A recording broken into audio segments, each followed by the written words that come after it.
Hey, are you kidding me? Why is Mom eating? These were the words my husband said to me over the phone while he was away from home for a while for work. The past 5 years that I was married to my husband, our relationship has not been a good one. When I do contact him occasionally, we fight. He rarely came back to the house where my mother-in-law and I lived. Then, he suddenly sent me homemade cookies.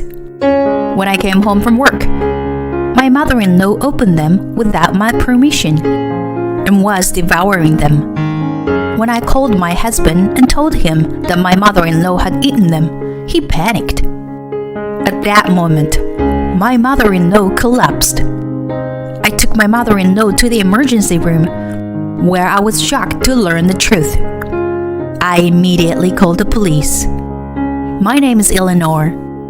I am 35 years old and I work at a nail salon. I met my husband Daniel on a group blind date. Colleagues from my nail salon had a group blind date every week.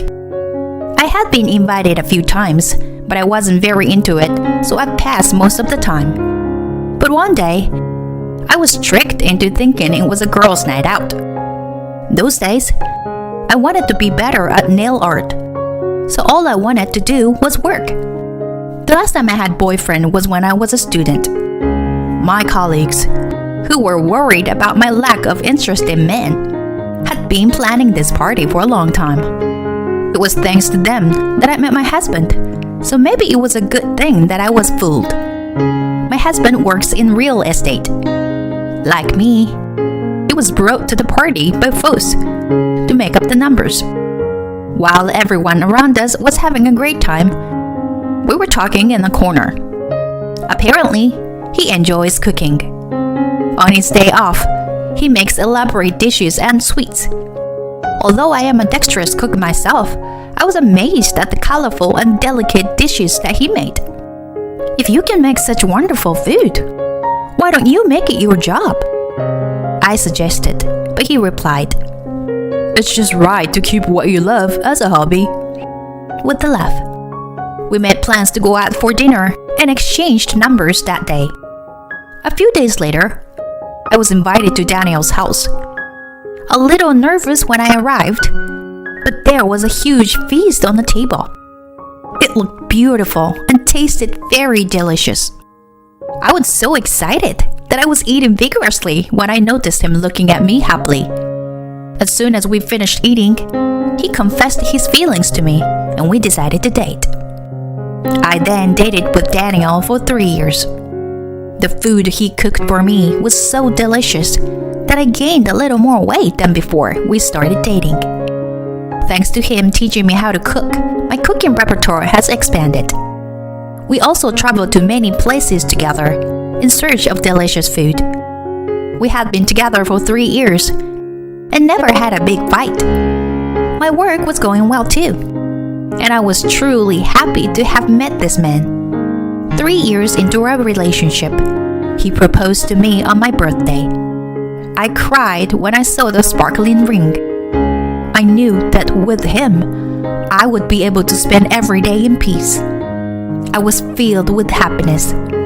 Greeting my in-laws and the wedding ceremony went without a hitch. Both my in-laws are very gentle and kind people, just like my husband. They welcomed me warmly, as if I were their own daughter. My in-laws have been married for 30 years, and they are very close. When I look at them, I feel I want to get along with Daniel, no matter how old we get. I don't think I'll see them often, because they live far away from us, but I had a feeling we would get along well. Life with my husband was going well too. The one who arrives home early prepares the meals. When I came home from work, my husband would have a feast waiting for me, more than I could eat. When I ate his food, the fatigue from my day's work was gone. My husband watches me happily as I eat. We continue to have the same relationship as when we first started dating. It was after 3 years of marriage that some changes happened to our happy days. My father-in-law suddenly collapsed at work and passed away.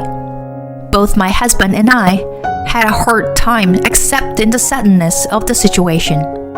It was my mother-in-law who was even more saddened than we were.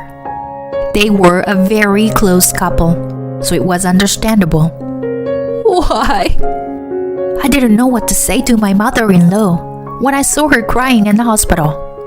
Even after the funeral, my mother-in-law was still exhausted. She couldn't even go to her company, where she had worked without a single day off. And she ended up quitting her job. My husband and I frequently went to check on her, but she never seemed to get better. Every time I went to check on her, I thought about what I could do to help her.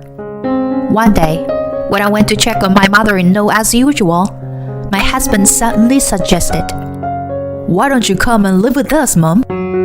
to his mother. I was surprised because I hadn't heard anything about it. But my husband is an only child, and my mother-in-law has no other family to rely on. As far as seeing my mother-in-law's condition, leaving her alone is just a matter of concern. The only way to cheer her up would be to move in with her. I'm not opposed to my husband's proposal, but I just wished he had told me in advance. Eleanor, are you okay with this? My mother-in-law was the first to ask. Of course, I'm sure. Let's live together, I replied with a smile, and my mother-in-law looked happier than she had ever been in a long time. To be honest, I'm a little nervous because I never thought I would have to live with her. But my mother-in-law is a calm and gentle person. I'm sure it will be just as calm as it was when it was just my husband and I. At that time, I was thinking lightly of moving in together. I realized that I had been naive a few days after I started living with my mother-in-law. Eleanor, welcome home. I hung your laundry out to dry. It seemed my mother-in-law had done the chores while we were at work. Thank you. Please, take it easy. I thanked my mother-in-law politely and went out on the balcony to take in the laundry. There, I found that the clothes I had put aside to hand wash had also been washed together. They had shrunk, and the color had transferred onto my other clothes. I was shocked because they were my favorite. Why did she go to the trouble of washing the clothes I had left separately? I wonder if she didn't notice it when she hung them up to dry? But I couldn't blame my mother-in-law because I didn't explain it to her either. The clothes in the basket are those I'll hand wash, so I would appreciate it if you would not put them in the washing machine next time. I told my mother-in-law softly, but she didn't respond. I regretted it a little that I shouldn't have told her. My mother-in-law kept on putting the contents of the basket for hand washing in the washing machine again and again. Sometimes my wet clothes were left in the washing machine, and my clothes that was supposed to be in the laundry basket somehow ended up in the trash. By the time 2 weeks had passed, I began to think that I was being harassed. I would politely warn her, but my mother-in-law would either ignore me or just respond with an insincere, "Oh, I'm sorry." And she would repeat the same thing over and over again.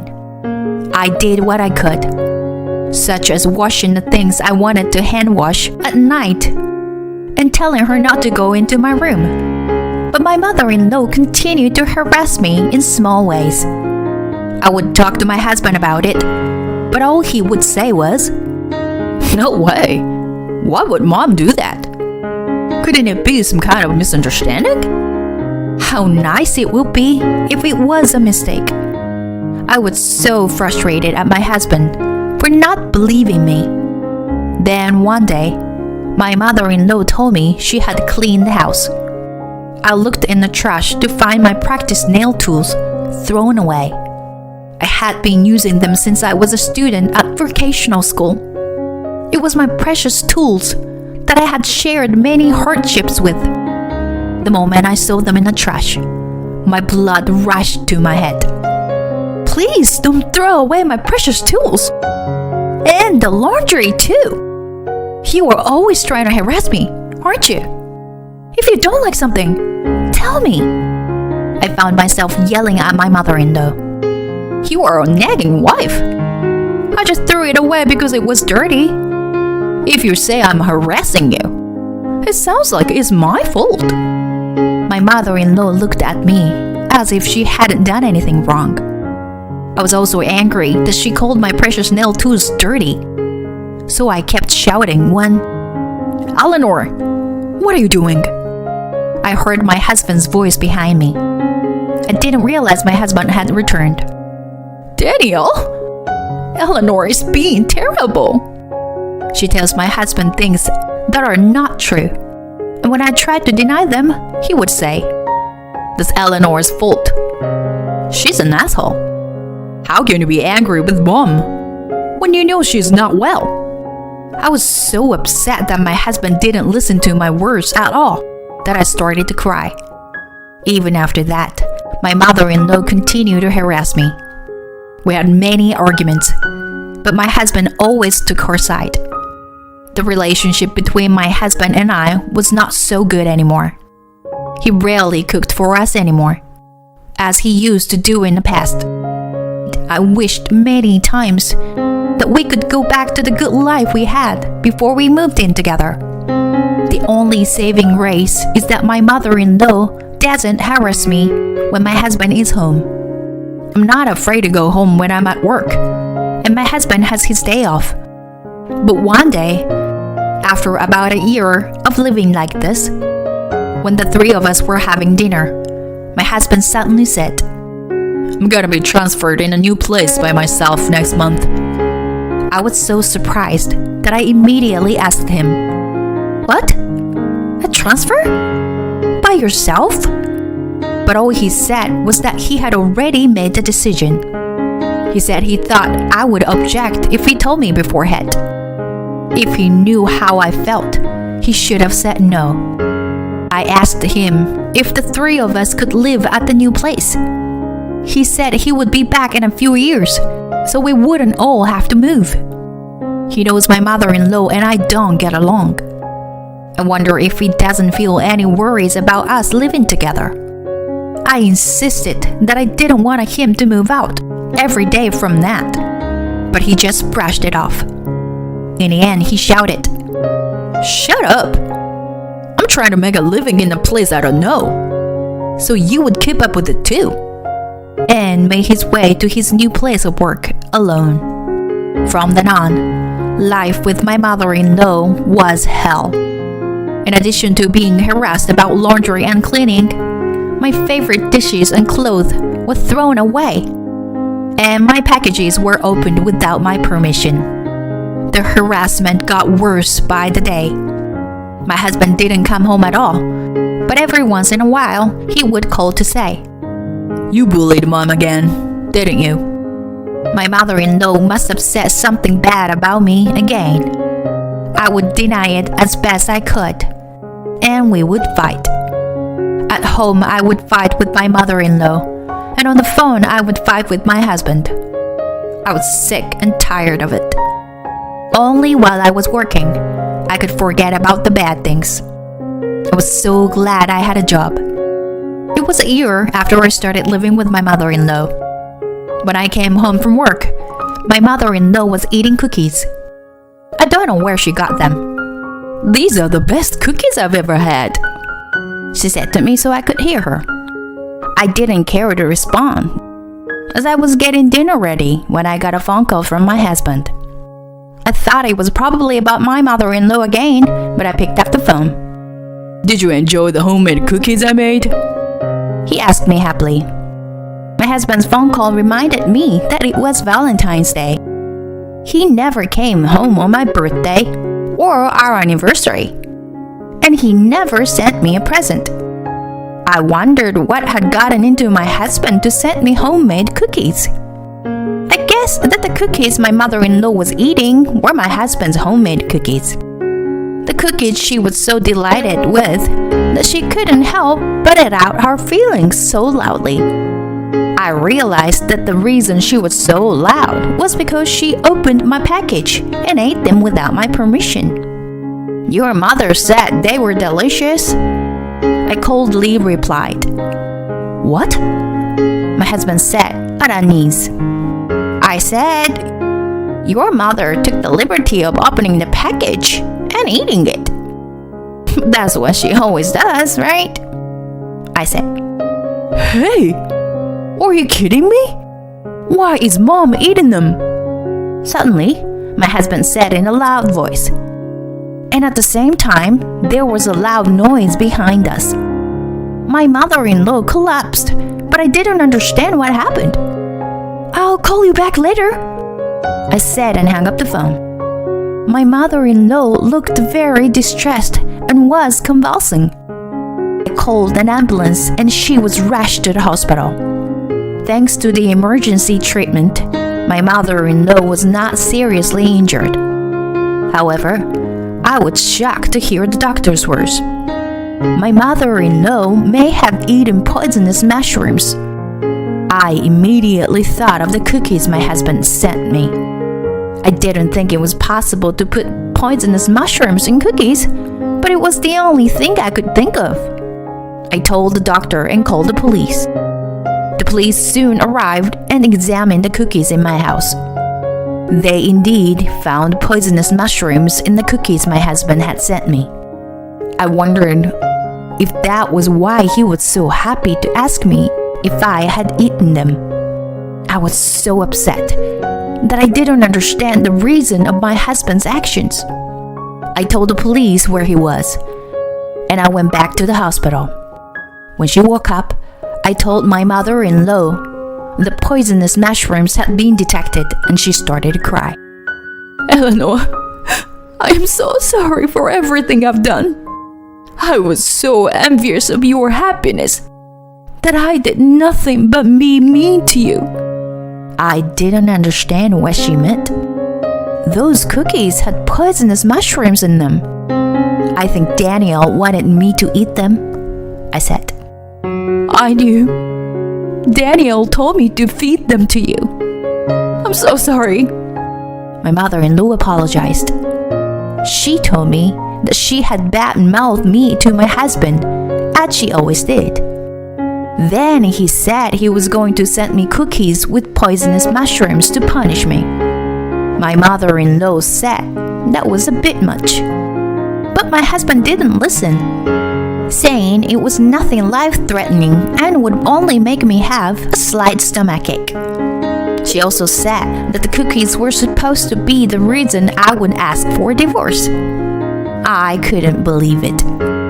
As far as my mother-in-law was concerned, she was suffering more just in stomachache.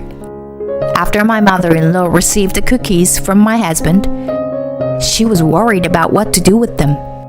My mother-in-law didn't want to turn her son into a criminal if anything should happen to me.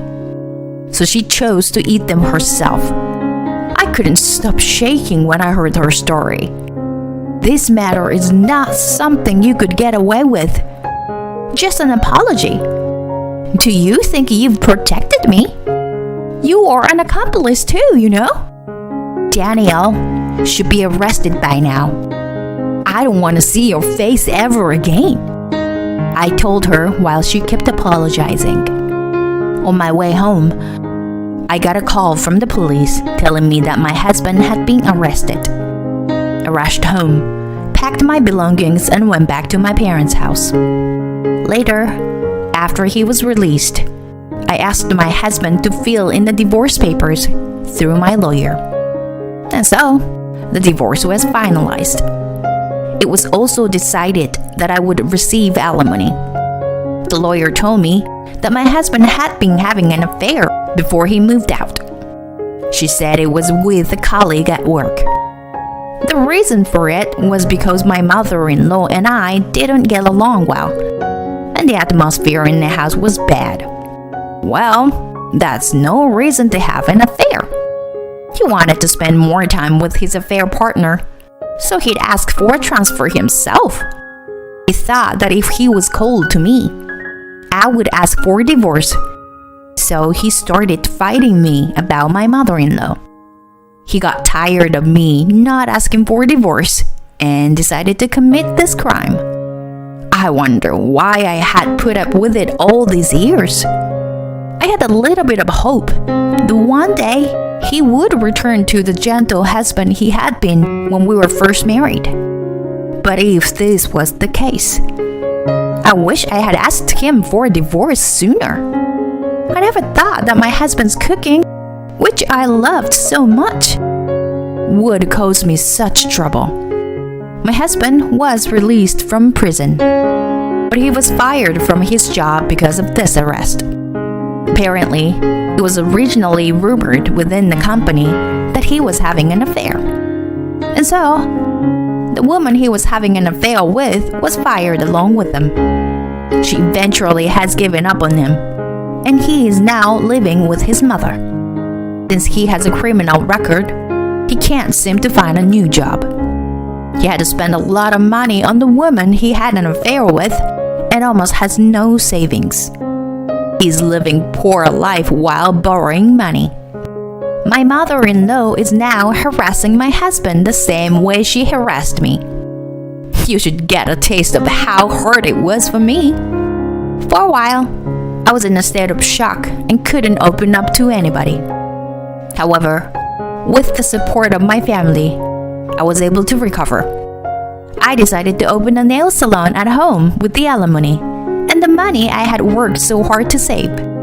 Since I was a student, it had been my dream to open my own nail salon someday. On the nail salon opening day, my colleagues from my former workplace came to congratulate me with flowers and gifts. No matter how hard things have been for me, I could forget about it when I was working as a nail artist. My heart is full of joy that my dream has come true. Thankfully, I have a lot of appointments. I don't have to worry about anymore or anything, and I can do the work I love. Seeing the happy faces of my customers when their nails are done is what makes me happiest.